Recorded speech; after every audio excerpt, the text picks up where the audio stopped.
Maligayang pagbabalik mga kasolid, viral De La Hoya labas dila sa wiin ng kanyang alaga. Casimiro nilaglag ni Wonderboy Fajardo bala kuhanin ng MP promotion na.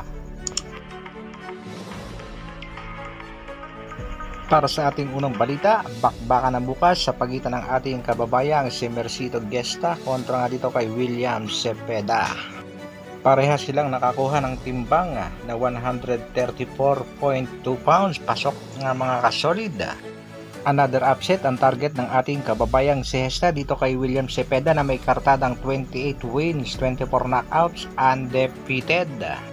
Kaya good luck sa ating kababayang si Mercito, no mercy Gesta. At ito nga ang inaabangan ng mga manonood, ang wiin naman sa pagitan nitong unified champion na si Yokasta Valle at kasalukuyang IBF WBO World Minimum Champion kontra nga dito kay Maria Micheo Santiso.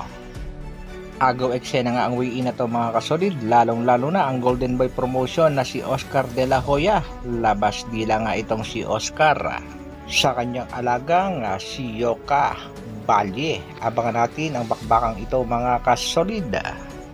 Samantala, isa sa mga Pinoy prospect at sinasabing siguradong magiging world champion ay ito ang ating kababayang si Miel Fajardo.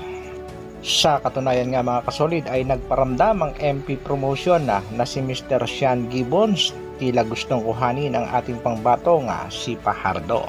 Napakomment nga siya ng Let's Go Champs sa post nga nitong si Ole WBC o PBF champion Miel Fajardo displaying his power in Watanabe Boxing Gym in Tokyo, Japan.